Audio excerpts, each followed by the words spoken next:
Welcome to Super Context, a podcast autopsy of media. How we consume it and how it informs our everyday culture. I'm Christian Sager, a writer and a designer. And I'm Charlie Bennett, a librarian and a radio raconteur. Each episode is us trying to understand the entertainment world that we all live in. Just a little bit better. Today's episode is about Trout Mask Replica by Captain Beefheart and his magic band. This 1969 double album has been described as both unlistenable and one of the greatest albums of all time. We discuss its volatile production while trying to understand its composition and how it influenced another 50 years of weird music. You can find our sources at patreon.com/supercontext, where you can leave us a comment or send us an email at supercontextpodcast@gmail.com. Do you like Trout Mask Replica? Have you ever heard it?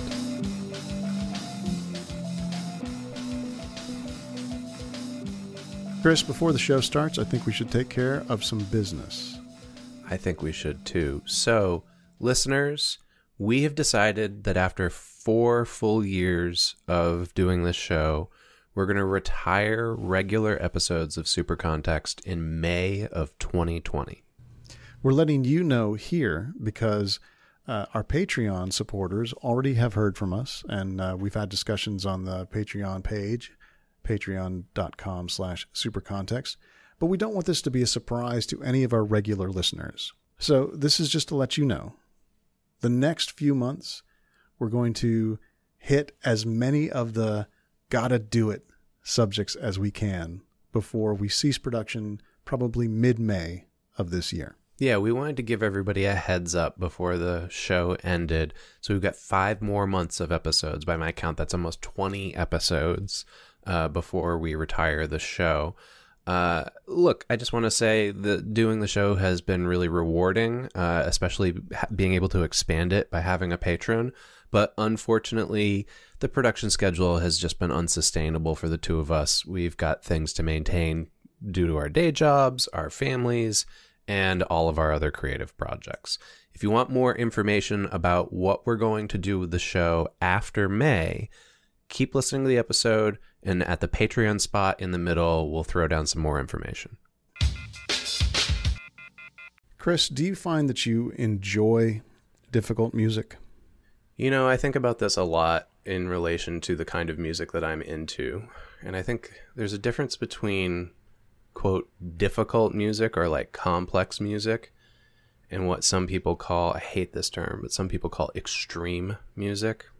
Yes, those are two very different things. And I think I'm interested in all of the above, but that I lean more into the extreme category than the difficult category.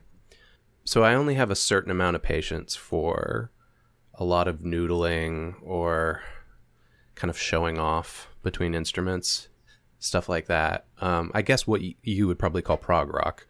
I have limited patience for that. This record, maybe not this record, but this band strikes an interesting middle ground for me because it's both difficult and extreme. Somehow the two cancel each other out for me, and it doesn't bother me the way it bothers other people. Yeah. And if we did a taxonomy of all the ways that you could categorize music like this, I feel like you'd have to pull apart extreme and challenging. Right? Challenging to listen to versus extreme in effect, I guess, or extreme in technical ability. Or tone or atonal or just the way in which sounds are combined on this record. There's a lot that is extreme in the sense that like it's taken further than it ever would be on like a quote mainstream musical composition. Yeah. I remember the first time someone told me that the band Yes was boring, which was really strange to me because I like that band. I love that band. I don't see it being boring. I can understand people not enjoying the music, but why would it ever be boring? And that was like this twist of the glasses that I then went, my ear goggles, and I went back and listened to it. I'm like, oh yeah, if you didn't care about a couple aspects of this music, it's incredibly boring. Yep. If you're like, I'm waiting for a groove, or, he's not singing about anything except hobbits, and not even that, And that was, I think, my introduction to the non-monolithic difficulty of music, the compartmentalized difficulty of music, where some people don't like content, some people don't like or instrumentation, some people don't like the arrangement, some people don't like the composition, and that's not going to be the same in each piece. Yeah. No, I mean, I can absolutely see why people would say that about Yes. I could also see why people would say it about this, although this is where I think like the extreme quality takes us to a different level, right? Because in some senses, once you get past the first like 10 seconds of them all playing something different, it is kind of boring, but it's also so extreme that it doesn't allow you to divert your attention away from it. Yeah, and it starts to take on the responsibility of art, in that it challenges your perspective and makes you have to pay attention. It requires attention because there's no safe sort of retread or remix to land on in your apprehension of it. That's an interesting way to approach it, because I think one question a lot of people ask is, what is the value of Captain Beefheart and his magical band, beyond the sort of mathematics, like sitting down with a piece of paper and figuring out all of the time signatures and everything. There's a lot of people who are like, this is unlistenable. That comes up many times in the research. But also even people who unpack it and go, okay, I get it now. I get what they're doing, but why? Yes.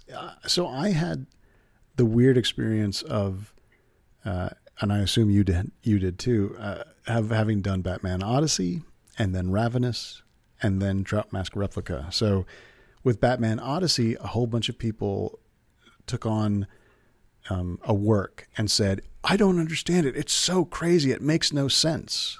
And you and I then talked about how, no, it's not that it doesn't make any sense. It's that there's this particular thread that was different than what people expected. But as it's actually kind of similar to this, because it's using the language of its medium in an incomprehensible way. Yeah. And then Ravenous, which was like a genre piece that snuck commentary and politics in, by the extremity of its genre. And it's almost like my brain now really wants Trout Mask Replica to be the synthesis of the thesis and antithesis of Batman Odyssey and Ravenous. I don't really feel that same pull, there. And I'm wondering. It's not going to get there. But... Yeah, I was going to say, I'm wondering if we're going to get to the end of this episode and you're going to be satisfied in that respect. But that particular thing, no. But I'm also prepared to not be satisfied in that. I think, like many of the topics like this that we approach, it is unfortunate that the revelation, spoilers for what's coming up in the episode, that the main person behind this was kind of full of shit and was a jerk to the other people that he worked with and the people who did the bulk of the work in making this what it was. So that's disappointing, but also part of the super context of understanding the whole thing. That it is literally, once again, a moment in music where the musician creates a narrative about themselves and perpetuates that almost more than the actual music. Yeah, spends more time on that. When you get into the way that the record was composed and rehearsed and played, you realize, it's not his magic band. Captain Beefheart and a band were locked in a kind of combat, an artistic combat. And from that came this extraordinary work, which he then took ownership of. Yeah. And so, like, for my own part, I've been listening to Beefheart casually for, I don't know, a little over 15 years. And I'm not like so hardcore into it. I have all the records and I sit there and analyze the time signatures or anything like that. I just kind of enjoy putting it on every once in a while. But I'm sort of embarrassed because I always assumed, just from the liner notes and the records that I had, like, okay, so this guy was the driving force and he did everything. And then he just had backup players who did stuff. And that's not the case, but that's what he wants you to believe. Yes. Let us once again kill the idea of the lone genius. Right. Yeah. So we are talking about the infamous Trout Mask Replica album. This is the third studio album by Captain Beefheart and his Magic Band. This album was released in 1969. There are a lot of legends about it. We are going to try to cut through the bullshit to get to the heart of what actually did happen. Because, frankly, Captain Beefheart himself purposely put out disinformation about the record so that he could try to maintain control over the property. And we're lucky for our purposes that a big anniversary, a 50-year anniversary hit, and a lot of people dug in and pulled out stories and synthesized them and kind of gave us the material that we needed to do our thing. Yeah, and I think, too, that the other thing that's fascinating about this episode is almost all of the first-hand information comes from the drummer of the band, not Beefheart himself. There's a little bit of information from other members of the band, but John French is like the guy who has gone out in public and been like, no, this is all bullshit. Here's what actually happened. Okay, let's try and explain what the bullshit is before we dispel it. Well, to introduce Trout Mask Replica, if you have not heard it before, let's first quote Rolling Stone. This is David Frick writing about it. 50 years on, nearly a decade after Captain Beefheart's death, Trout Mask Replica remains one of the ultimate tests of how far you are willing to go to give yourself up to music. It is not the first Captain Beefheart record you should hear, but you should not miss it. At the very least, you will not be bored. I'll tell you, the very first time I ever heard about Captain Beefheart was in the mid-90s when Kurt Cobain and Courtney Love were still married and he was still alive. And they said something, one of them said something in an interview that I think they were like, oh yeah, we conceived our child to Trout Mask Replica or one of the other records. And I was like, huh, what's that? It is unlikely to start with. Yeah. First time I ever heard Beefheart was his guest vocals on Bongo Fury by Frank Zappa. Nope, that's not right. Hot Rats. Sorry, his guest vocals on Hot Rats. Because I was a Zappa head, and I was listening to what I heard was a jazz rock fusion album, and then all of a sudden there's this guy yelling at me. And so I came to Captain Beefheart through the self-aggrandizing legend making of Frank Zappa, where you can see where he picked this up from. Beefheart. So let's get into who Beefheart was, and he's since passed away, but this is a short little bio about him that we'll pull from. So for this record, let's clarify, his role on this record was that he was the singer and he played brass and woodwind instruments, but he also, in quotes, composed the music. He is the sole lyricist. Yeah. And then he is credited as writing the songs. Although and we're going to get deep into what writing the songs actually required. Yeah. But so his real name is Don Van Vliet. Is that how you say it? Vliet? I've always said Van Vliet. Van Vliet. Okay. Americanized it. But yeah, Vliet. He was born in 1941 in California. Let's see. One thing that we know is that he went to high school with Frank Zappa, so that's kind of how he got involved in all of this stuff. He did 2 records with the Magic Band that, quote, drew positive notice from connoisseurs but failed to connect with the wider public. Zappa subsequently signed Beefheart to a label called Straight Records, and that's where this record came from. Yeah, Frank Zappa is the actual producer of Trout Mask Replica. Yeah. And this is the description of Trout Mask Replica in the bio. This bizarre double album was not a major commercial success, but it quickly became a cultural landmark. Van Vliet effectively redefined the frontiers of popular music, singing snatches of surreal imagery in disturbing tones over music that drew on blues, jazz, psychedelia, and 1,000 other subgenres. It is still cited today as an essential art rock document. And so basically, like, he played with this band, but it was like rotating members. Like, it was, I don't think there were any like single consistent members of the Magic Band throughout the entire tenure other than him, right? Yeah, I mean, I think that their treatment during the recording of Trout Mask Replica cracked their loyalty, if nothing else. Yeah, some people came and went, and as we'll learn, they started performing without him as well. And then in later years, he this is sort of the legend of him, is like he became a hermit and he just like went off into the desert and was a painter. And his paintings were apparently pretty successful. In fact, one of them was reportedly offered at the asking price of $40,000. I've seen Beefheart be described in his early life as a very accomplished sculptor. Like he started as a artist, self-taught, and then also semi-trained in some areas. Yeah. But his success as Captain Beefheart as a musician is completely untrained.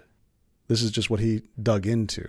Reading about him and how he got to where he was reminds me a lot of the biography that I'm reading on S. Clay Wilson that I've told you about. Yeah. S. Clay Wilson was an underground cartoonist in the 60s, and their trajectories are very similar. I think it's just like there were only so many options for like art student quasi hippie punks at that time. You know, they didn't quite fit in with either. Well, punk didn't even exist yet, but they didn't quite fit in even with the alternative sub-communities.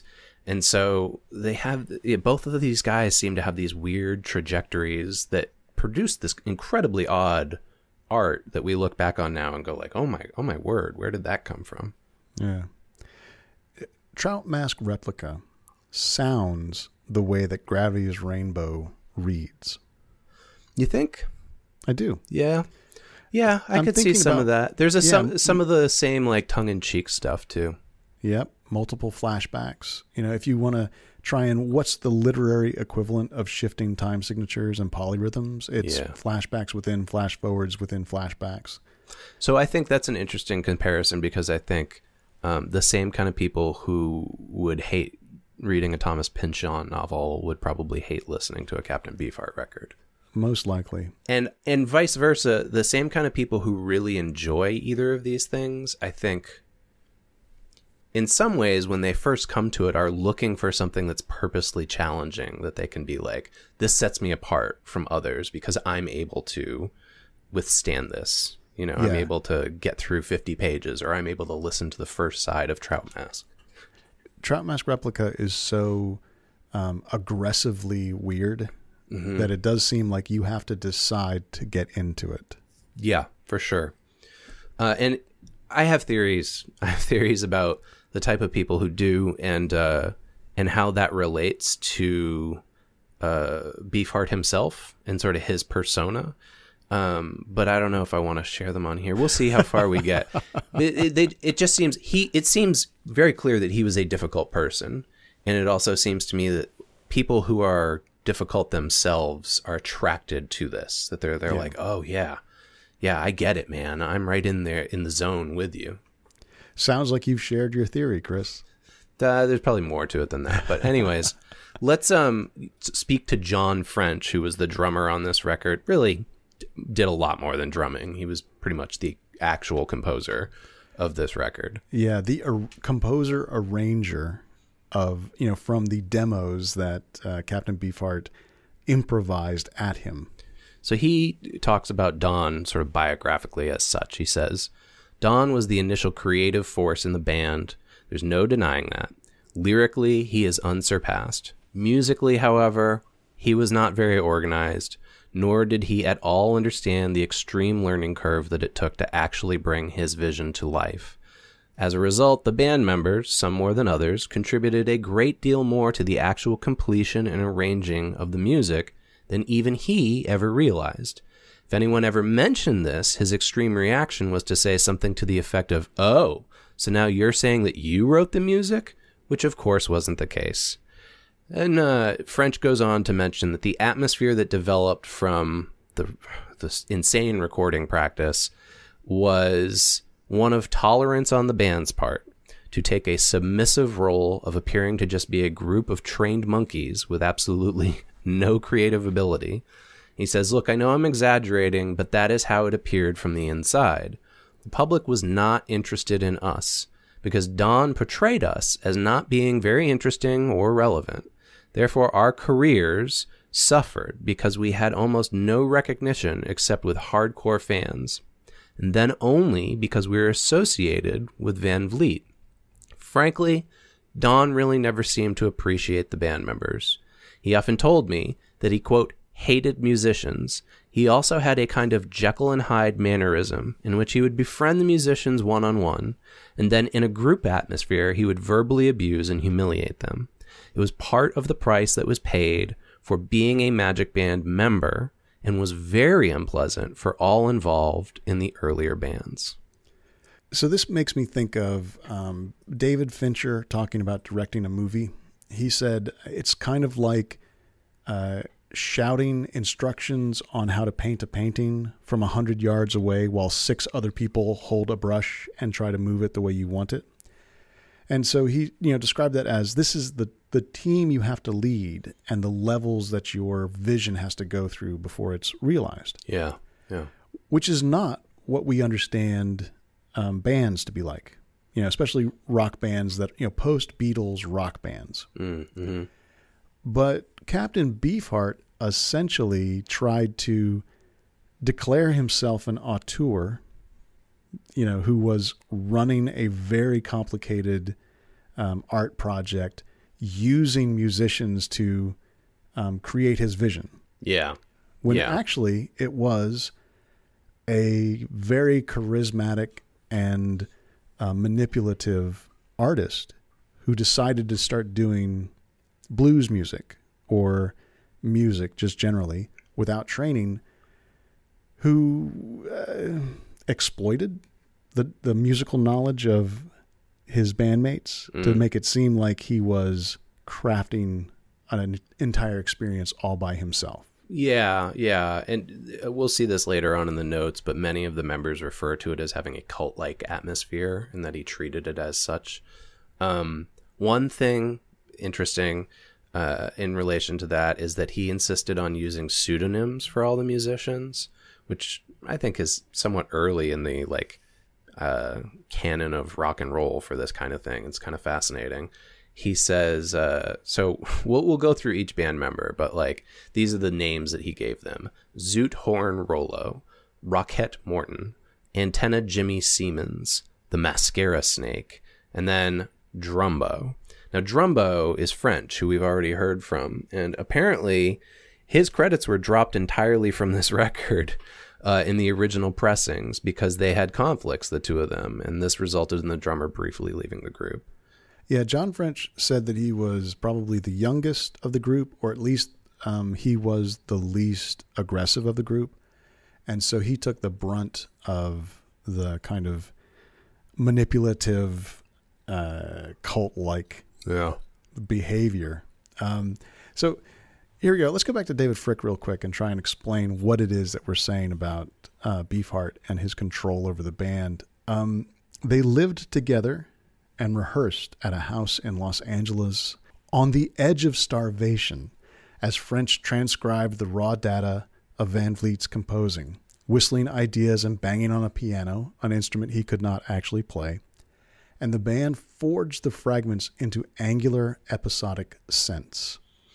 Yeah, that's the legend is he wrote everything on piano, but he didn't know how to play piano. So he would sit there and fumble on the keys, playing what he wanted parts to sound like.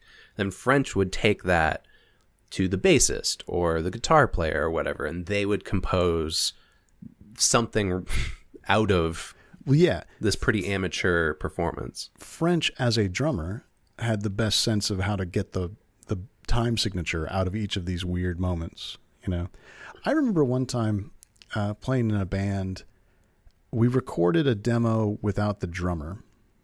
And when he came in to then write his drum part, he said, "Did you guys know that you wrote the chorus in 15/16?"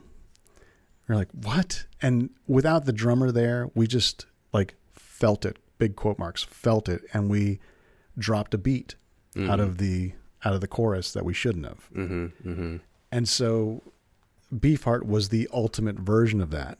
He just wanted it to sound a certain way, and he had no idea what that actual musical theory was behind it. So let's go through each band member, and then if we have information about them or quotes from them about this record and how it was made, we'll turn to those. Honestly, there's some of these people who just haven't really spoken out about this. We'll start with Bill Harkleroad, who is one of the guitar players. There was an interview with John French that we're going to consult at length. And apparently Bill Harkleroad wrote a book about this experience. Now, I didn't have access to that for the research here, but he claims in his book that at various times he, John French, and Mark Boston, who were all in the band, physically came to blows. And so he asked, this interviewer asks French, is that true? And, can you speak to why that was happening? French basically says that when Don wasn't around, everybody got along well. Apparently the three of them were all childhood friends, knew each other, had played music together before hooking up with Beefheart. And they hadn't really had major conflicts before that. But then, under the conditions of making this record, French says, quote, "It is true that physical violence reared its ugly head several times during our tenure together. Bill told me that while writing his book, he once had to run outside and collapse on his lawn, vomiting from reliving the trauma of recording this record." This is a band living together in a house for, a good part of a year, and in some way falling into kind of a fugue-like relationship with each other, because they were doing all the things that you hear about in California. They were doing drugs and doing weird diets and being freaks just generally. And then Beefheart was taking advantage of that in some way. There was an interview with Beefheart where someone said, how did you teach the musicians the parts on this record? And he said, with a whip. Oh yeah, I saw that. No, not a whip. With the quip. And he just started futzing around with language. Yeah. Never acknowledged they taught me the parts. Never acknowledged that I made the sounds and they translated them. Mm-hmm. The other guitar player was John Cotton, and honestly, there wasn't a whole lot from him about his involvement in this record. He seems to have been pretty quiet. Mark Boston is one of the guys that we just referred to. This is Rocket Morton, is his Beefheartian name. This is another reference from John French. He says, "Boston is the only bass player I know of who actually finger picks and plays chords on the bass. It's a very unique style, and he developed it while working on Trout Mask Replica." This guy went on to play on a bunch of other Beefheart records, but just other records in general. And he and Harkleroad played in a band called Mallard in 1975, and they recorded 2 records together. So John French, the drummer that we're relying on in this episode, he joined the band in 1966, and he was in the band for 14 years with a few dropouts. He was driven to leave the band at the end of the Trout Mask Replica. Yeah, recording. He says he played with Don for 7 years over a 14-year period. So he was kind of in and out. Yeah, big chunks of not being part of the band. But he said, "My early tenure in the band gave me a unique opportunity to explore and develop drum patterns because of the extreme originality of the music." And I think in there is the kind of hint as to why would anyone put up with this kind of haunted house that we're describing. Mm-hmm. They were doing a remarkable art project, and a bunch of trained musicians were being given these remarkable problems by a person who was composing in an erratic and an untrained way. Yeah, one of the sources that we have for this episode is a Vox video presentation. They do kind of a deep dive where they interview multiple composers, but also John French. And French says in that video, sometimes I wondered if he knew that these parts were in different time signatures, but then I realized he didn't know what a time signature was. And so this is sort of how he understands Beefheart, in retrospect now. Yeah. And so French diagnoses Beefheart as someone trying to maintain control. And I think that control probably comes from making sure that no one could be more important or become a leader of the band through musical knowledge. Before we get into a long run of John French quotes, because he's got a lot to say, I do want to mention we skipped one band member. Victor Hayden played the bass clarinet on this record. But again, there isn't like a ton about Hayden and his contributions. Okay, so here we go. Let's get into this French stuff, because he's done a lot of interviews and he's been very straightforward and honest about the experience. He's been working out this experience in public for a long time. Mm-hmm. So he says, there's absolutely no doubt in my mind, and never has been, that the toxic atmosphere of recording this record was manufactured by Van Vliet. I didn't understand what his motivation was back then. Now, I interpret it as one of the methods that he used to control us. I'm sure he viewed our comradeship as a threat to his leadership. So he felt he had to keep us compartmentalized by nurturing hostility. And he did this by betraying confidence. So I'll summarize the next part, which is essentially one person in the band would say something to Beefheart in private, and then Beefheart would bring it up in front of the entire group of people, revealing these resentments that they had about one another, sort of positioning himself as the guru who was set aside from it all and letting them fight it out. Yeah, French calls it brainwashing combined with a very bad form of group therapy. The interviewer asks, do you think this tension actually helped at all? And I think this is where French really throws down the thesis of this record. He says, some people have the theory that these records could not have been made without the psychological trauma that was being inflicted upon the players. My thought is that the music would have been far better performed in less time and with wider appeal if Don had allowed the group to have some credit for our contribution and given us the ability to express ourselves musically a bit with gentle guidance instead of fierce oppression. So it's interesting, what would this record have sounded like if it was a more collaborative effort? Yeah. And French also mentions that the band began as a blues band, a slightly weird, a California weird blues band. And that's like Safe as Milk.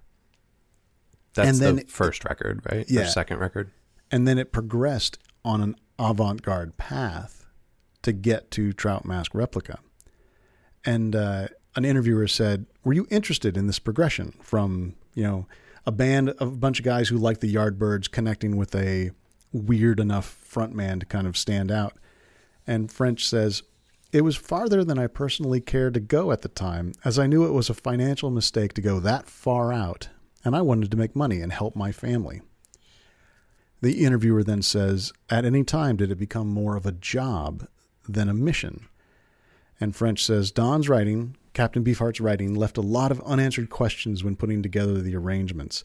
At a certain point during the creation of Trout Mask, it became clear to me that I was going to be sitting at the piano more than playing the drums. My drum playing was better when I was younger because I could practice instead of this period of time, he says, when he wasn't really doing any drumming. Add to this the cult-like atmosphere and the sheer volume of work, and these factors contributed to making my role seem rather job-like at times. So I want to pause for a second and just throw this out there. Reading all of this from him, and then we hear a little bit more from Harkleroad and other people down the line, makes me far less interested in this record. And maybe the entire Beefheart project as a whole, because it really sounds unpleasant, and it sounds like people gave a lot of negative parts of their life to like bring this thing together and to put this out in the world. And I'm not entirely sure it was worth it. This is a fun record, and it's cool to analyze, and we'll get into that stuff later. But there's a big part of me that after reading all of this is like, it makes me feel icky. Like, I don't want to be involved in this anymore. I do want us to remember that we hear Trout Mask Replica now in the post Trout Mask Replica universe. You know, people point to this as being a very important record because nothing sounded like this when it came out. But and it did. No matter how important it was it worth these people feeling as bad as they did to make it? Well, I'm not ready to answer that yet. Yeah. I mean, I just want to say Trout Mask Replica is a version of the first Velvet Underground album. You know, it made it into the world, and its influence is big enough that it actually is hard to take away from our understanding of music. Yeah. It's kind of fascinating because we'll get into this later on. There's several composers and I guess like music theorists who comment on this record and why it's so important, and they're really fascinated with it. And not once do they mention any of this stuff that we're talking about here, how he treated the other band members, how they felt, the circumstances. They almost treat it as if it's like this alien object that just kind of came into being on its own. Yeah, and that's what it was sold as in a lot of ways. Like, hey, here's the inside of Captain Beefheart's head. Yeah, yeah. So French continues, and he said, when Don would write the music, it left a lot of unanswered questions putting together the arrangements. My interest was basically maintained by the fact that the idea of putting together music that was breaking so many conventional rules posed an interesting challenge. And despite of all of Don's interviews where he claimed the total creation was his, I also enjoyed writing many of my own drum parts. You know, this just pops into my head when you read that. I don't know why. I think a better way to say what I was saying about Trout Mask Replica and its influence is sort of like you have to treat it like a relationship that ultimately you ended because you had to be out of it. And yet whatever you did in that time when you were with a person is still part of your life. You know, because certainly John French is very clear that it was a bad scene, but also saying that thing about it's an interesting challenge. I enjoyed writing many of my own drum parts. Yeah. He connected with Frank Zappa, who was, you know, an actual composer and could write music. He was young enough that he was learning all this stuff. And then he says, you know, I love the idea of going on stage and playing this strange music for the general public just to see their reaction. It was still a useful artistic venture for the band. It could have been a lot better if Beefheart hadn't been as twisted, I guess, as he was. He also comments on the actual studio recording process, which we'll get into a little bit more later, but notoriously they practiced this record for like 8 months, and then they went into the studio and recorded it in like 6 hours or something crazy like that. And he says, you know, I really would have liked it if we could have spent a week in the studio, because when you listen to the actual recording, the guitars are out of tune, the endings weren't played correctly. The first concept you have of something that generally sticks with you, and the album that you hear is a rough sketch of what it actually could have been. If memory serves, Don had a week to do his vocals.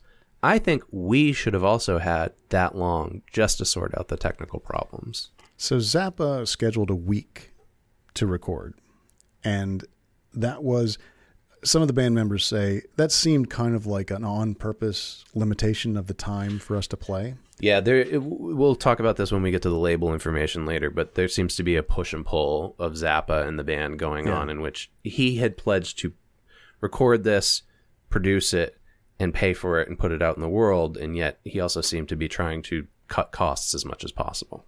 And then he gave Beefheart the bulk of that time, after he got all of the instrumental parts recorded and out of the way, and they say in 4.5 to 6 hours, that really freaked Zappa out because they just got in there and they just did it. Yeah.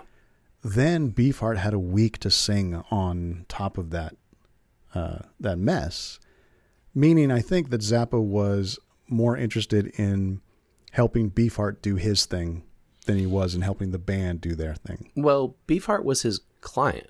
They weren't his buddy even. Yeah. You can hear some of this, like when you look into how this record was made, there's demos that you can hear of them doing the vocal tracks. And it's like, just listening to like 30 seconds of them trying to do the vocal tracks makes you want to pull your hair out, because like Van Vliet is very controlling about how everything is paced and how everything sounds and how each word is pronounced. Yeah. So he clearly put like a lot more effort into that. There's that wonderful moment on the record where they're doing the fast and bulbous. That's the section I'm talking about. Yeah. But then he says, no, you got to wait until I say, and then in a tin cup, and you hear Mascara Snake say, "Oh, Christ." Mm-hmm. Like, I'm so tired of this. I'm done with your absurd bullshit. Yeah.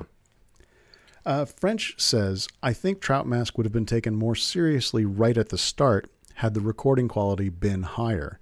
We were rushed through the session. It would still have its edge, but it would also have a more professional sound. There was a certain satisfaction of seeing Zappa's face when we walked in the control room after having completed all the remaining tracks in 4.5 hours. I think that Frank had set us up with what he considered to be an impossible time constraint.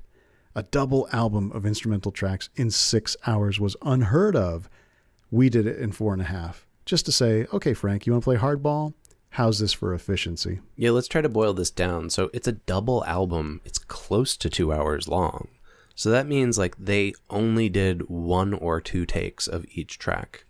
Yeah. That's crazy.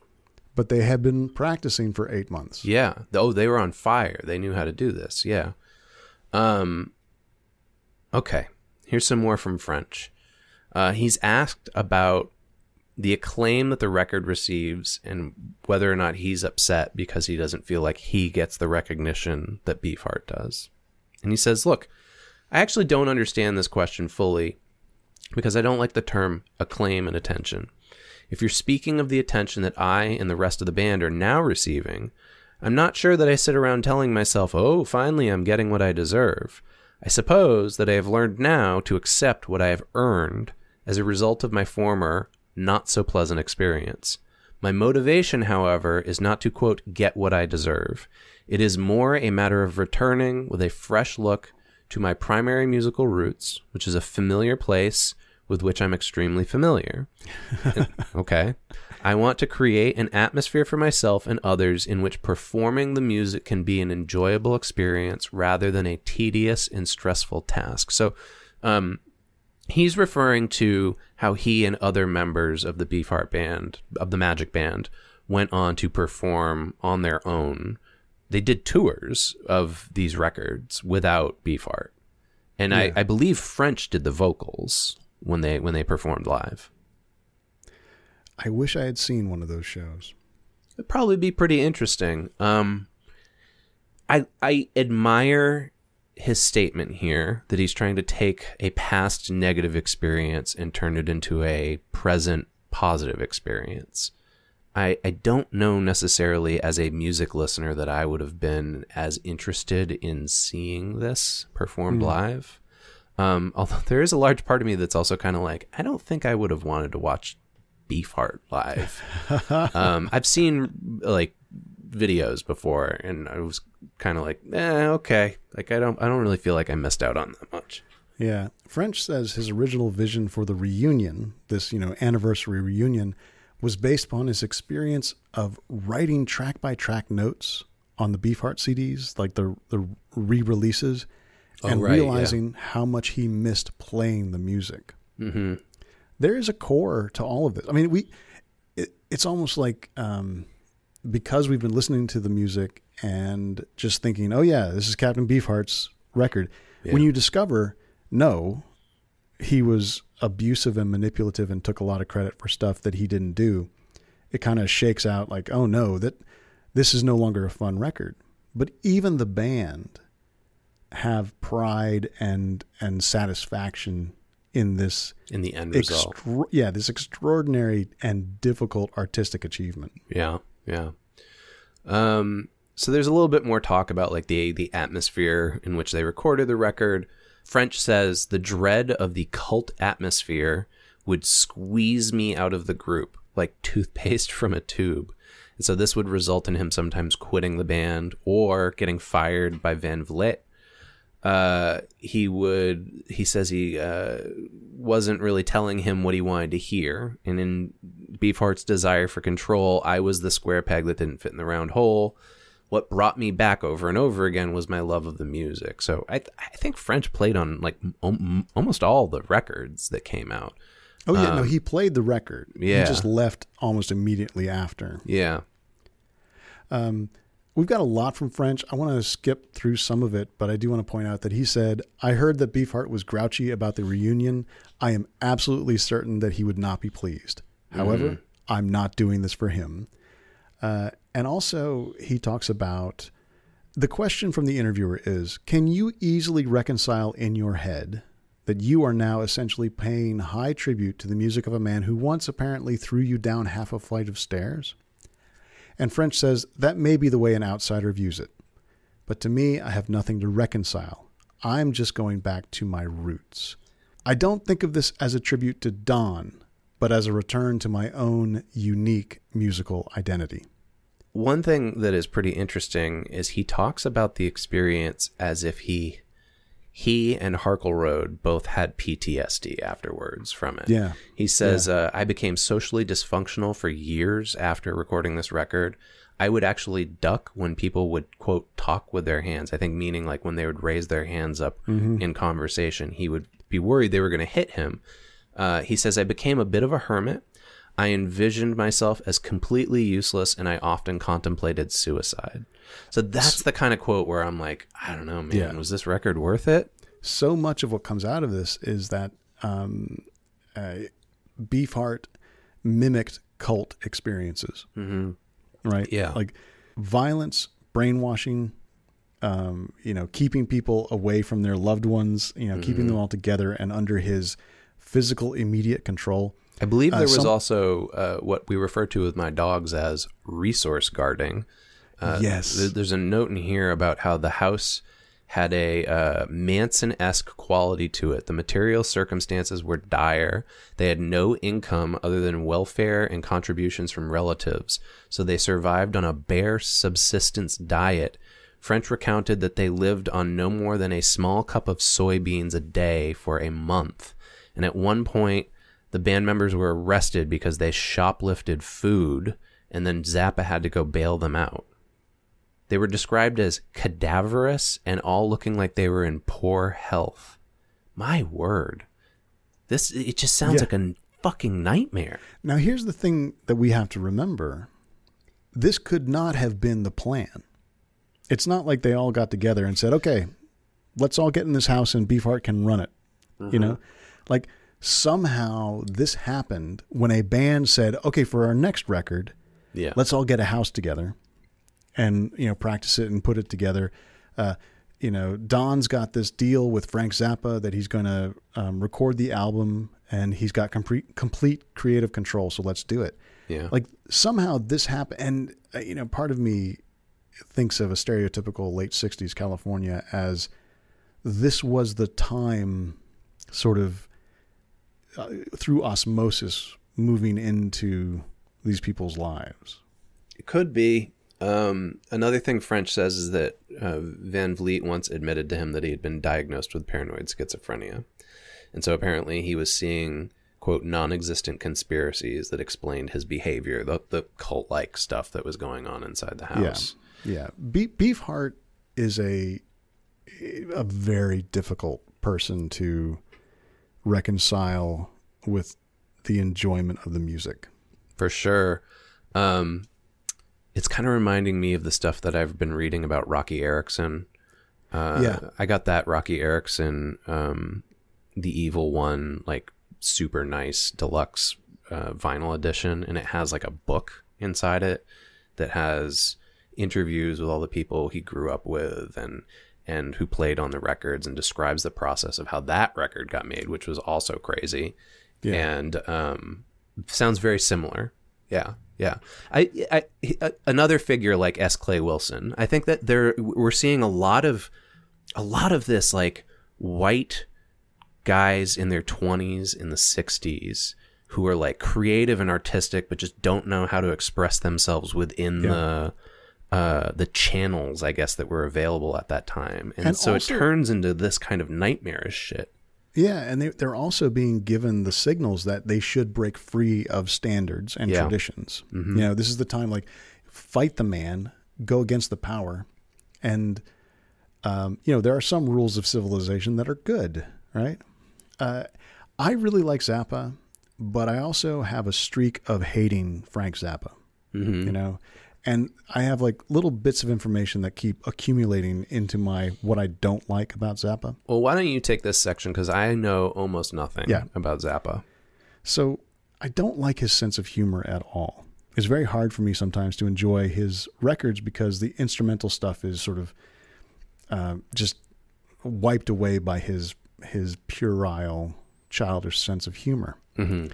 And then also there's a streak of cruelty to him.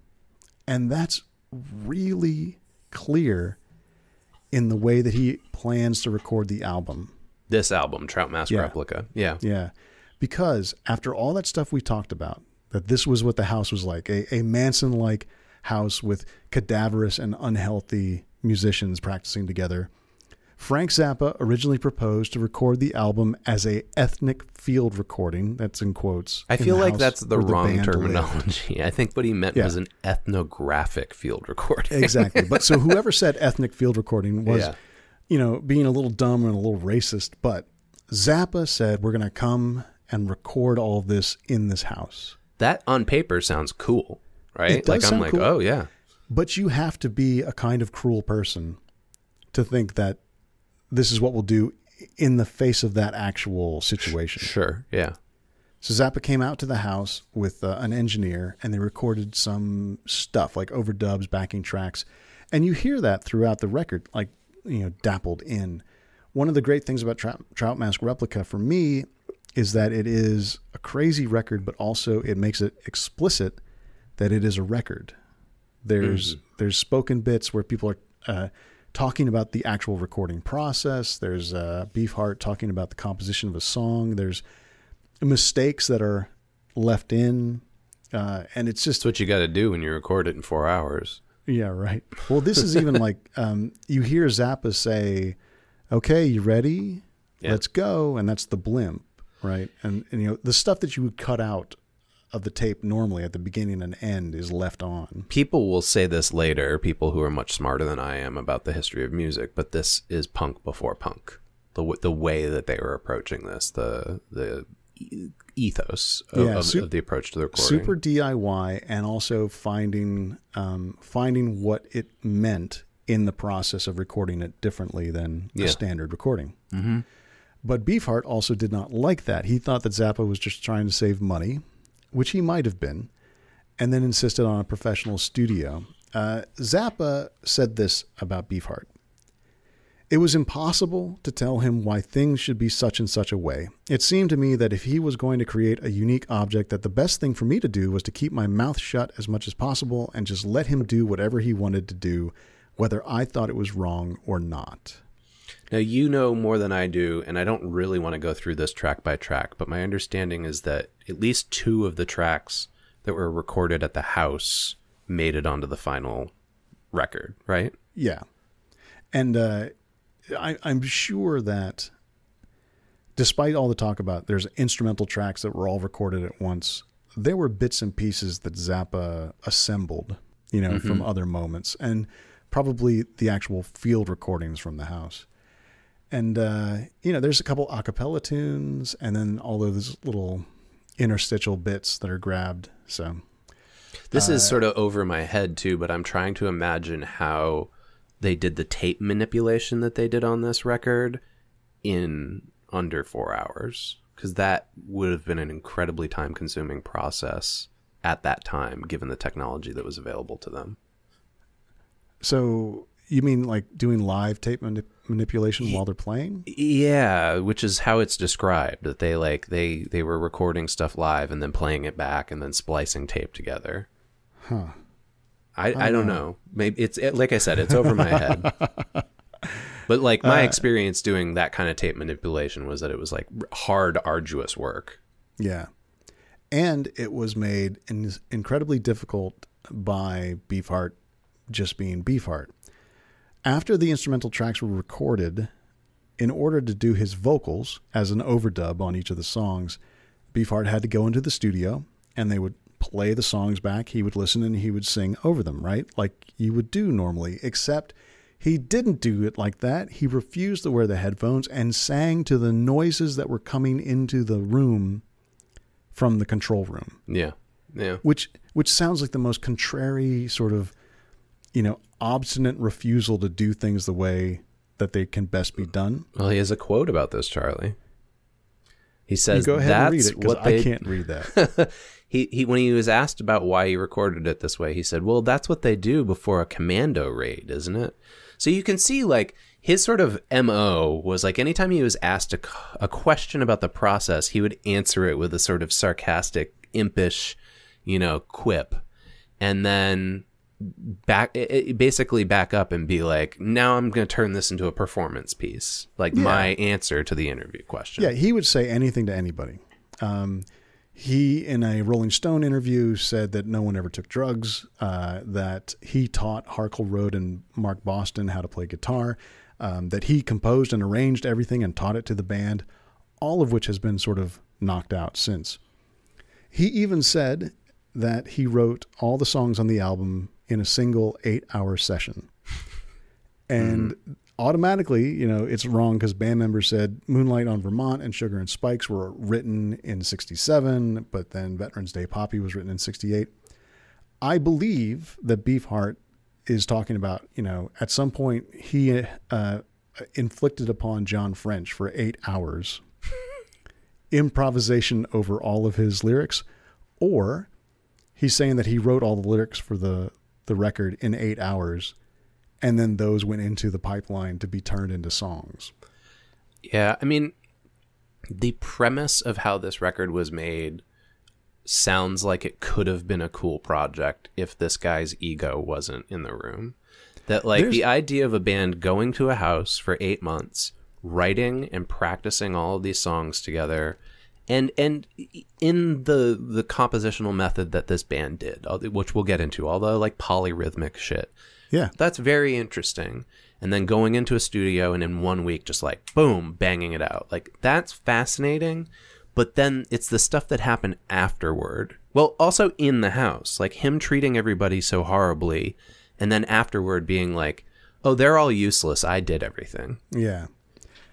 Beefheart said that the way he wanted the record to sound was similar to a splicing exercise that Gary Marker, who is a recording engineer, played for him. Gary Marker would practice his audio splicing by combining sections of various recordings so that they would join smoothly and maintain a consistent beat despite being from different sources. And Beefheart said, that's what I want. Mm-hmm. Which is not in any, that's not like a bad thing. No, but it's plus the composition style seems like it would create a really interesting record. Yep. And along with that, like remix style, also all of the free jazz influence that Beefheart was putting into his work. Like this is a guy who would play saxophone, not knowing how to play saxophone, because he liked how Ornette Coleman sounded. He used the piano kind of on purpose. He didn't play piano, so he just worked on finding rhythms or melodies that he liked. And then when he finally got what he wanted, he would just kind of stick on that. And then John French would have to transcribe those patterns and take those fragments back to the band and arrange them. Mm-hmm. Mm-hmm. French has also said that 3/4 of the songs were composed at the piano. That's how like a huge bulk of this record was done with that methodology, where basically you've got Beefheart just sitting at the piano, banging on notes, Yeah. French sitting there trying to transcribe it into something that he can then take to the other members. How were the other quarter of the songs composed, Chris? Dear God. The rest mostly consisted of parts that were whistled by Van Vliet. In a few cases, part of the song was composed at the piano, while other parts were whistled. Sure. I feel like this is the kind of stuff, though, like when I first heard Beefheart and people were excited about it in my age bracket, and they'd be like, man, this is so amazing. Listen to this. Listen to his voice. Listen to these sounds. He fucking whistled this whole thing, man. Isn't that so cool? And now, like, I hear it and I'm like, God, this guy was so difficult. Like, I can't imagine. I do want to hear the record that French hypothesizes that if they'd had a week to record and do extra takes, I mean, that sounds like it would be good. Yeah, it sounds very interesting. And reminding myself that, you know, the recording process was a little weird. Let's move into the sort of producer and label kind of part of the production. Yeah. So Beefheart and his Magic Band had already recorded a couple records. They had a single that was really popular, a cover of Bo Diddley's Diddy Wah Diddy. That was a single that A&M Records thought would hit, and it didn't. And then Buddha Records released 1967's Safe as Milk. But then, as they say in this bio that we found, when Buddha Records began specializing in bubblegum pop, Captain Beefheart felt he had no place, and the band again found themselves without a record label. And then in 67 and 68, before they really got deep into Trout Mask Replica stuff, they recorded sessions that would become Strictly Personal and Mirror Man. They didn't know if any of this stuff would ever be released. And finally, that's when Beefheart reached out to Zappa, who was, you know, getting bigger and bigger all the time, and said, will you help me record an album that I can just do what I want? And Zappa said, yes, which is weird. Because as Chris Ingalls says in Pop Matters, so how does a notorious control freak like Frank Zappa produce an album by a character as colorful as Beefheart? By allowing Beefheart to do what he wanted. This is where Zappa seems to indulge Beefheart like a relative, as opposed to run Beefheart like a... He was more hands-off than he would have been with another project. Yeah. Someone is quoted in the Chris Ingalls piece as saying, Zappa provides an atmosphere on the record. The collage techniques of editing, the use of his own voice, which you hear at various crucial junctures, the use of segues. This was a sort of workplace for Zappa, a laboratory for what some of his later records would become. Yeah. So let's talk about the label that Zappa owned and that this was released on. It's called Straight Records. Apparently he had two different labels, Straight and Bizarre. But Straight was formed in 1969, and the idea was that it would distribute productions and, quote, discoveries of Frank Zappa and his business manager, Herb Cohen. So I have to say, I guess there are times when I find Zappa funny. Yeah. Having Straight Records and Bizarre Records as your two labels, okay, it got me. What they did though, like it sounds like, oh, it was an indie label, right? No, they would produce the recordings and then they would be manufactured and distributed by major companies in the U.S. and the UK. So in the U.S. it was Warner Brothers, in the UK it was CBS Records. So I don't know about your experience with this, but I could not get a hold of this digitally. I had to listen to a rip of it on YouTube. Because I went to go listen to it on like my Google subscription and it wasn't there. Yeah. And this speaks to that. So rumors have apparently been made that since the early 1990s, the ownership of some of the Straight recordings has become unclear, and it may have prevented further reissues of some of this material of coming out. Well, I don't know what the lineage is with this record, but there are plenty of copies of Trout Mask Replica floating around that you can get. They're all over the place. But I think the streaming rights are confused. Yeah, just recently, Jack White and Third Man Records did another re-release of Trout Mask Replica on vinyl. Oh, okay. I think that at the time these contracts were signed, everything about physical media was pretty clear. Yeah. And then when you got into digital... Like, this is a thing that people talk about. The contracts that didn't talk about digital or all forms or whatever like that, suddenly made streaming rights either hard to get or easy to steal. I don't know about like what it's like on Spotify or other platforms, but on the Google platform, almost everything else by them is there, but Trout Mask is not. Yeah. And I must confess, I have a vinyl reissue of Trout Mask Replica. Not Sun-dazed, but another one of those, like, we buy the rights to old records and then put them on 180-gram vinyl at half speed. That's one of the things they speak about here, is about how some of these have been reissued on 180-gram, but they're not available. Oh, they have been made available on the iTunes store. Okay, but not necessarily on all the other platforms. Trout Mask is very particular that it doesn't seem to have a coherent re-release, except that over and over again, you can always get a vinyl. Right. Yeah, because that's like a license to print money, basically. You know, like because every generation is going to have like a group of record nerds who are like, oh, I just discovered this, and they're going to go out and spend the whatever $30 on the reissue. Yeah, if you go onto iTunes, you cannot find the record, but you can find the audio book of the 33 1/3 book about Trout Mask Replica. Okay. You want to take a break, and then when we come back, we can talk about how this thing was actually received, both financially and critically, and then get into the more esoteric compositional stuff that really relates to the themes of why so many people both love and hate this record. Is that a rhetorical question? You can say yes or no. Either way, we're going to do it. Hey everybody, this is another reminder that we have decided that after 4 full years, we're going to retire Super Context in May of the year 2020. We will be continuing our less formal mini-sode conversations.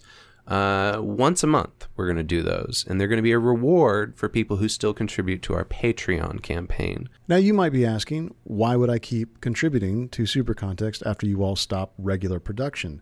Well, we want to keep our archive up online, and we wanted to keep it free. And that costs a little bit of money, a lot less than regular production does. So anybody who pledges $1 or up can also do these things. They can ask us questions that we will answer in those minisodes. They'll have access to all of those minisodes, as well as everything we've done in the past. Every Super Context episode, every past mini episode, and every one of our Super King Context episodes.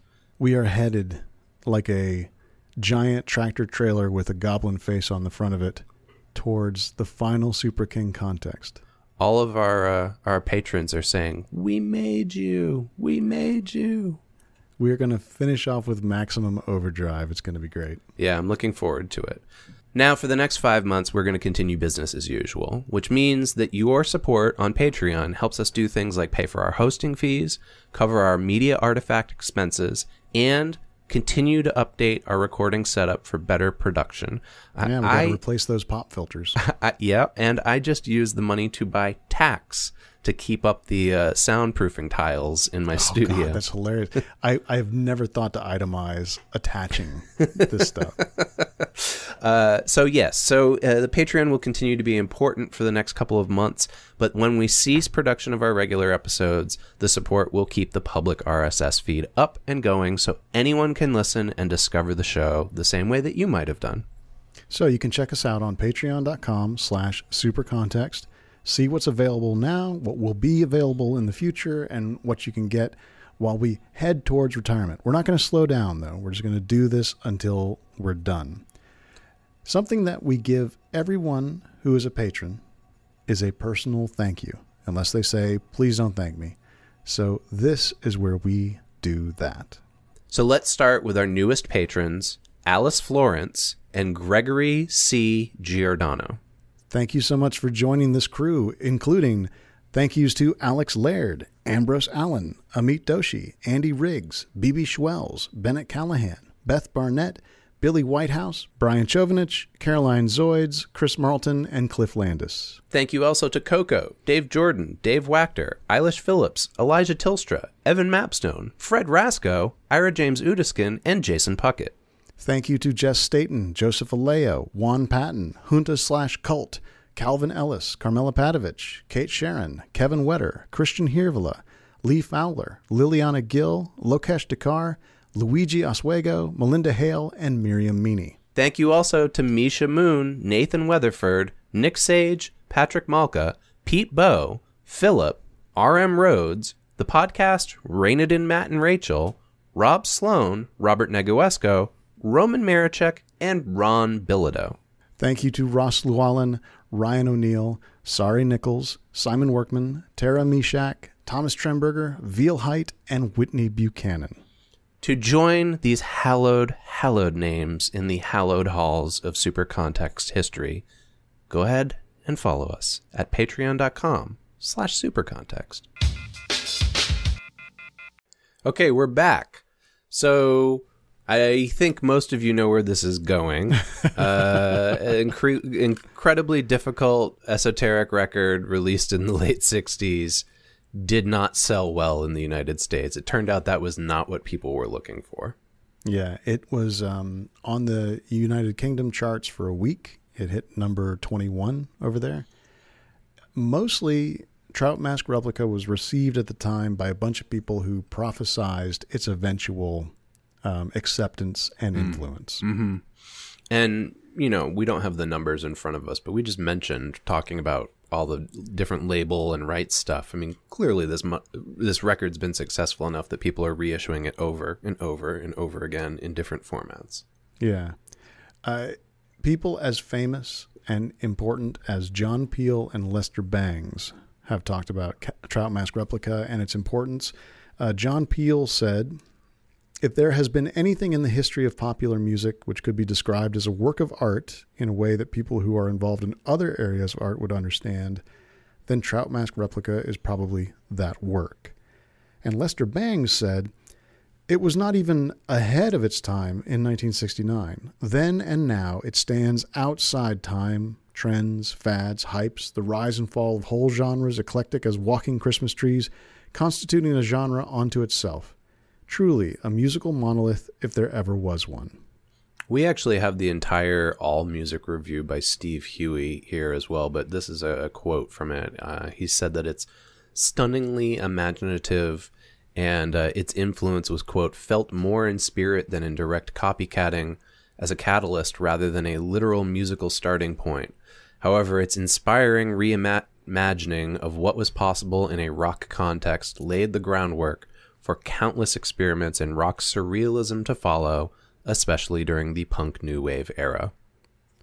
Now, we can use some of the writing from All Music to lay out in a very clinical way what it is about this record, and also give a sense of how someone who's not trying to be all cool about it might talk about the record. Its highly unconventional musical style, which includes polyrhythm, multi-octave vocals, and polytonality, continues to polarize audiences and has given the album a reputation as one of the most challenging recordings in the 20th century musical canon. Let me ask you a question, Charlie.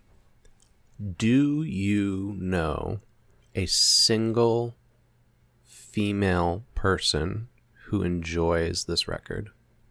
Yes. You do? Okay. I do. I have never met someone who is not male, that when you play this record for them, that they're like, oh, cool. They're almost always like, yeah, great, after 5 minutes.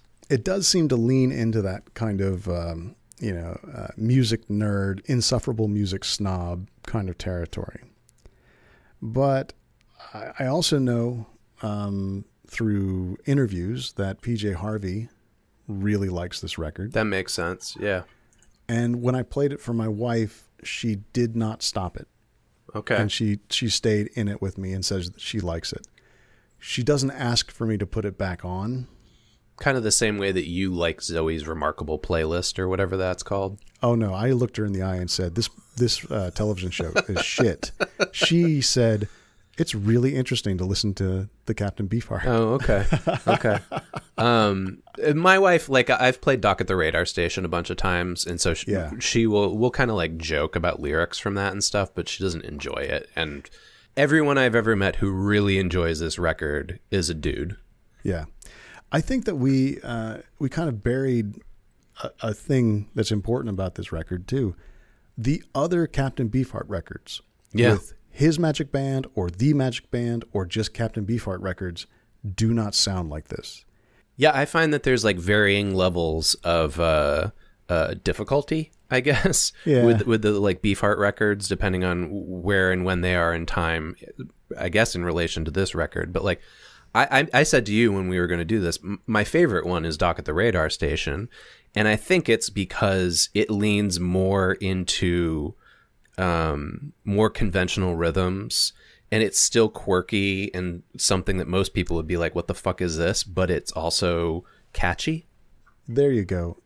Other Beefheart records are quirky and catchy. Yeah. Trout Mask Replica is hard to listen to. So that subsequently, and this is not us, this is the reviews. Many people say because it's so unconventional, it just alienates new listeners. I kept thinking to myself, like, if I played this record for my sister, you know, like, what would her reaction be? She's sort of my litmus test for stuff like this. And she'd probably laugh for a couple minutes and then be like, okay, I don't need to listen to this anymore. It's on best of lists. Rolling Stone put it on the 500 greatest albums of all time at number 60. Colin Larkin has it in the all-time top 1,000 albums, voted in as number 50. It is more revered, I think, publicly than any other Beefheart record, even though it's very likely that most people enjoy another Beefheart record more. Yeah, I mean, I can say from doing the research, the obituaries for Van Vliet specifically shot right at this record. They mentioned, you know, all of Captain Beefheart as having a discography, but they included an entire paragraph about Trout Mask Replica. Yeah. And this is the only Beefheart record that was inducted into the Library of Congress's National Recording Registry. So far. It was in 2010. Yeah. So far. I would bet some money that in my lifetime there won't be another one. You'd be surprised at some of the stuff, though. You know, when I read that, I was like, yeah, I don't know. That's not that big of a deal. Like, I've been down to the LOC. There's some stuff that's like in the archive. It's not about quality. Yeah. Yeah. It's in the recording registry, I assume, because of the way it has been talked about, the way it has been critically examined. And I don't think that there's going to be some sudden revelation that, oh, holy cow, Clear Spot really truly is an artistic statement that we didn't understand before. Oh, yeah, maybe that could be true. That this is sort of like, all right, we've given Beefheart his due. Let's move on. Now, in our standard super context run of topics, we also talk about representation and regulation for each media artifact. Now, with representation, it's very clear that this is a personal document when it comes to the lyrics.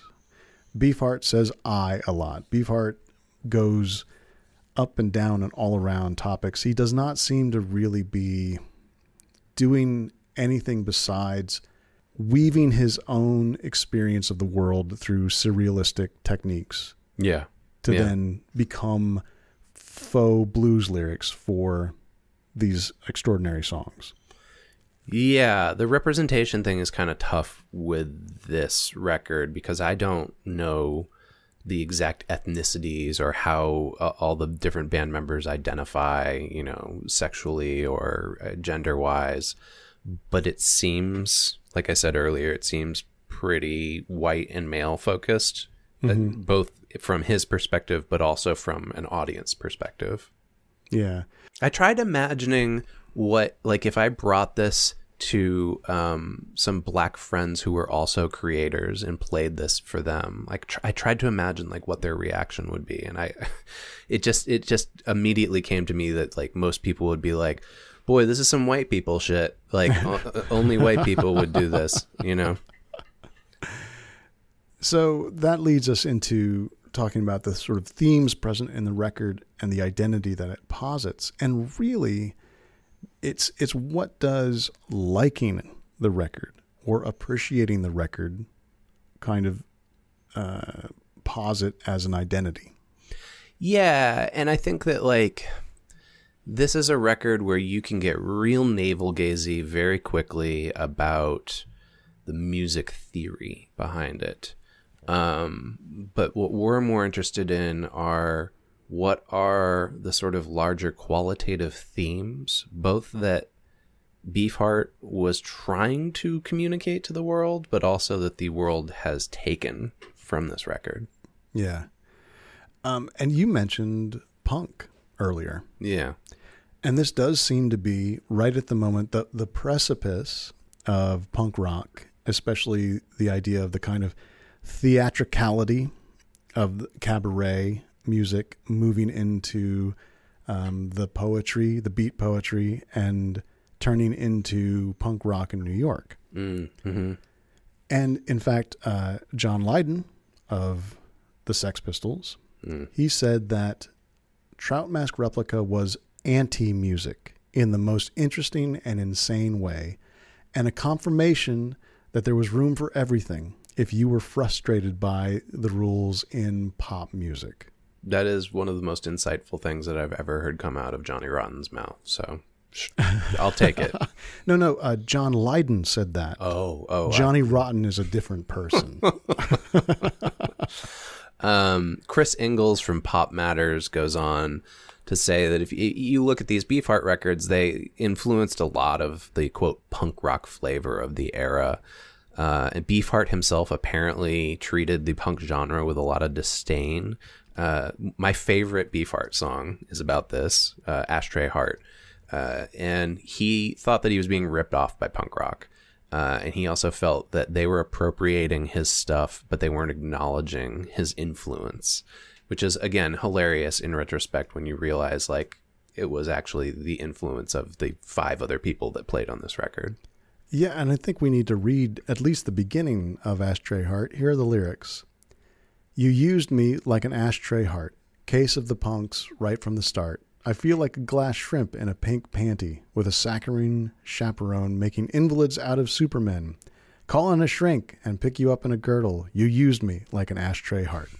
Yeah, there you go. Case of the punks right from the start. So he felt like he wasn't getting the benefit of a crossover audience from punks, and he was bitter about it. So I don't know, which is kind of interesting to me because a lot of my punk friends love this stuff and like go back and reference it.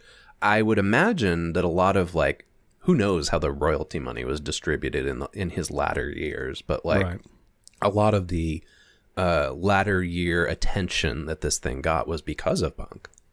Well, no one ever mentioned in the articles I can remember about, like, the Talking Heads, television, the Ramones, saying, and Beefheart, clearly a progenitor of this style. Like, he just didn't get Burn the kind of comes up in here a little bit, but yeah, you're right. Yeah. Burn does, and Peru Abu. And even, John Lydon said that he liked him, but the popular narrative wasn't, I don't think people were saying, oh yeah, punk rock, they listened to Beefheart. We'll also remember, like, Ashtray Heart came out in, like, what, 1980? And it was, like, 1993 when Kurt Cobain and Courtney Love were telling Rolling Stone that they were conceiving a baby to this record. So, yeah, I don't know. So it's described by folks in the same way that Ian MacKaye says punk operates now, as a methodology and an ethos, a take no prisoners attitude. We quoted Keneally earlier.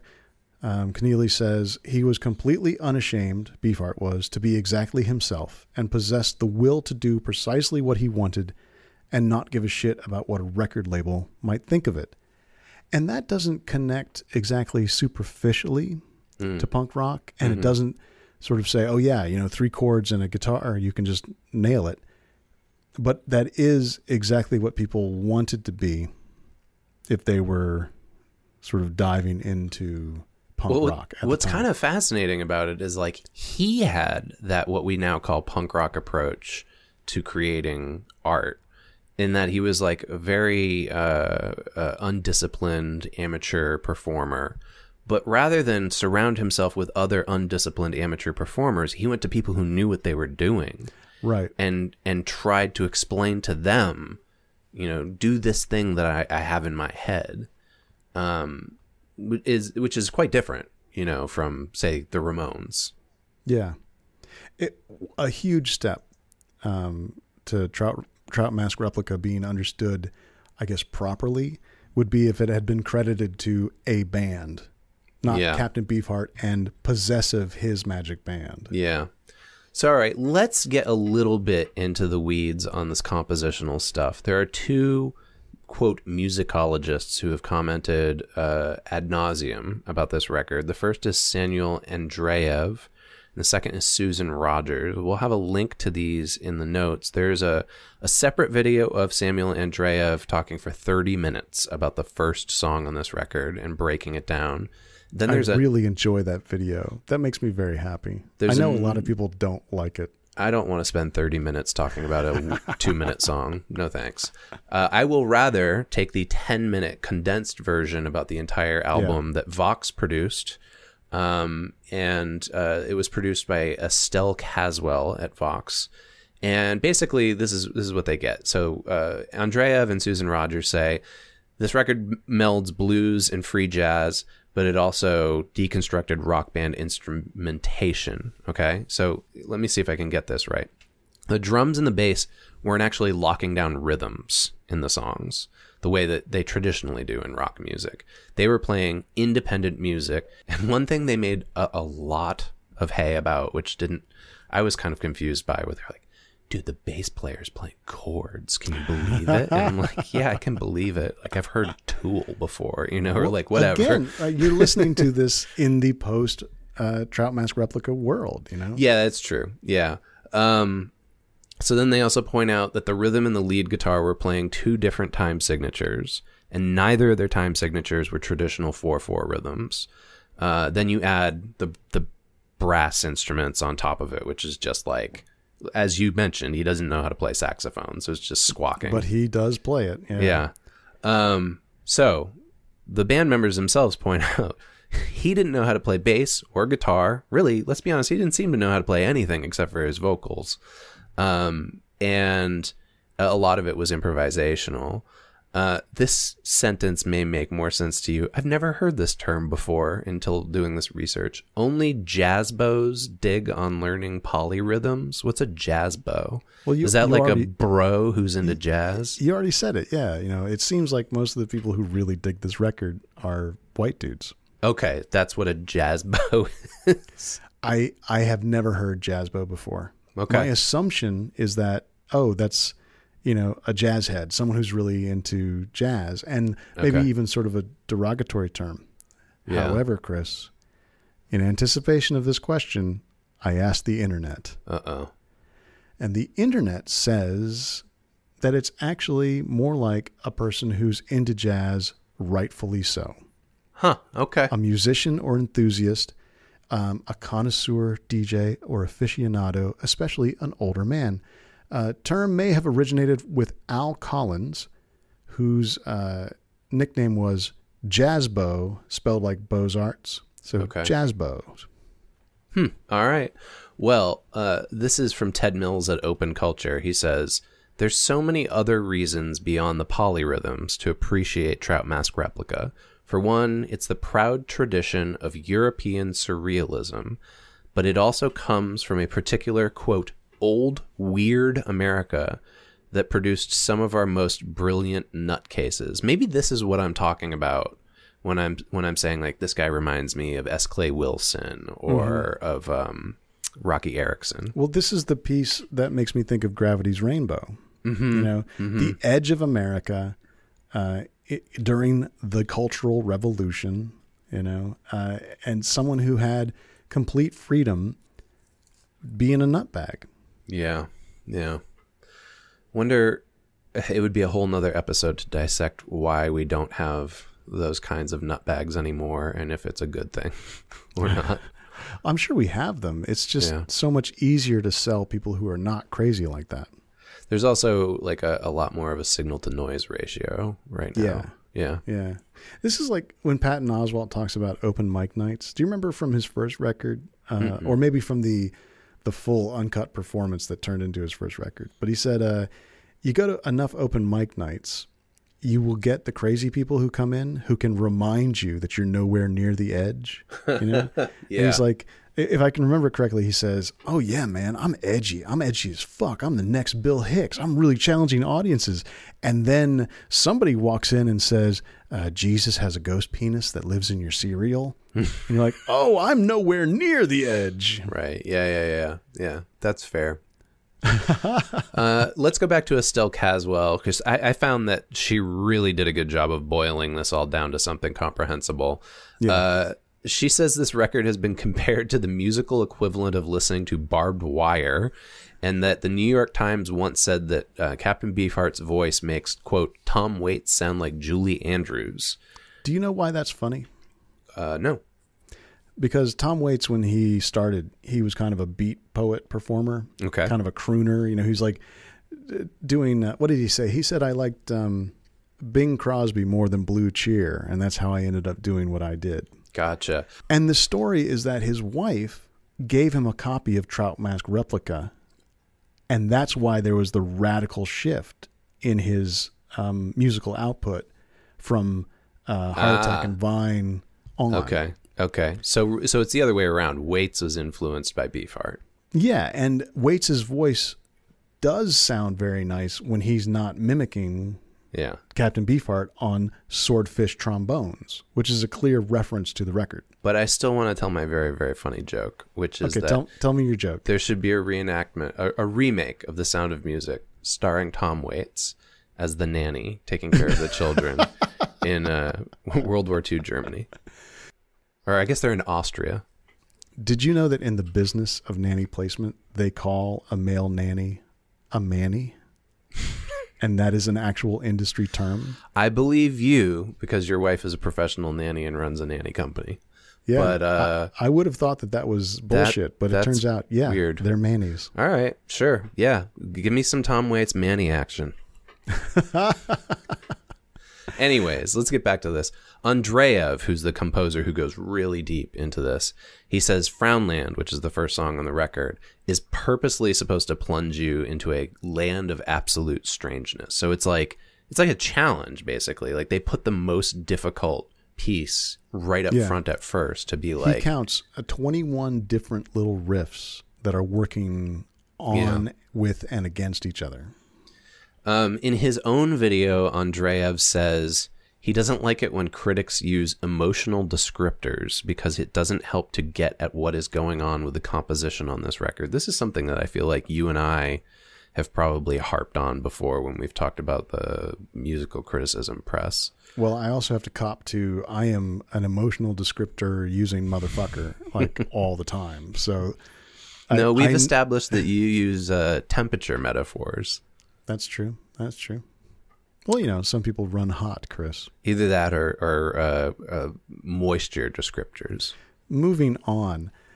Susan Rogers, who is one of our favorites on the show because she was Prince's engineer and she produced that David Byrne record. Mm-hmm. She says that the band splices naive impulses, meaning Beefheart's untrained musicianship, into structure, and made a record that sounds almost completely improvised, even though it's rehearsed down to every single detail. Mm-hmm. Yeah, so I think that gets to the heart of like why this is technically different from DIY punk, right? In that like he may be a, quote, naive musician, but they are trained, practiced musicians taking it and regurgitating it. Yeah, and that's a very particular term in like art history or art theory. The sentimental artist versus the naive artist. Mm-hmm. Sentimental being someone who has trained in a technique, a history, a genre, and works within that tradition, versus naive, who is driven, I think the quote is, driven to create purely to create. Which I believe, we didn't use that terminology, but that seems to strike a chord with what we talked about in the Basquiat episode and the way that Basquiat and his contemporaries were approaching painting. would you like to give Susan Rogers the last word of the podcast? Yeah, this is also in the video. They interview her, and she says, look, this record is not contrarian for the sake of being contrarian. What it actually is it's artistic for the sake of being original, which I think is a nice quote. However, I do want to use this as an opportunity to kind of circle back to one of my original points. Yeah. Susan Rogers and Andreev, while they say very interesting stuff about composition and the language of describing how music works that helps us understand this record, neither of them in these interviews seem to address the like cult-like negative conditions that this was produced under. And I don't know, maybe it's just me, but I can't help, like, once I've learned this information, I can't help but keep coming back to that. Like, I don't think I'll ever listen to this record the same way again. I don't think I'll hear it and be giddy.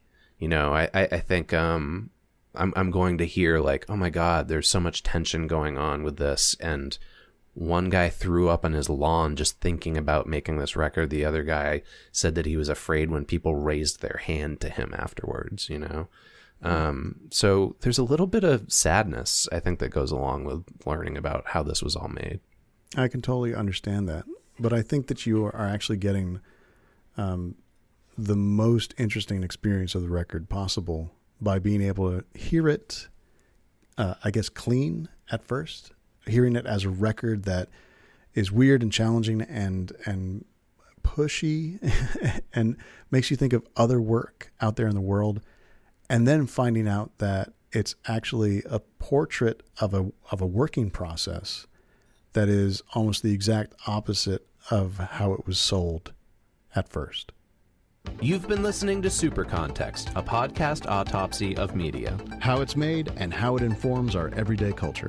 Our theme music is Human Factor by Mile Marker. And right now you're listening to Drive Fast by 3 Chain Links. Show notes and all our past episodes are available at supercontextpodcast.libsyn.com. You can email the show at supercontextpodcast@gmail.com to tell us what you like, what you don't like, and to suggest topics for future shows. And I'm available on Twitter as @ChristianSager. And I'm there at Bennett Radio.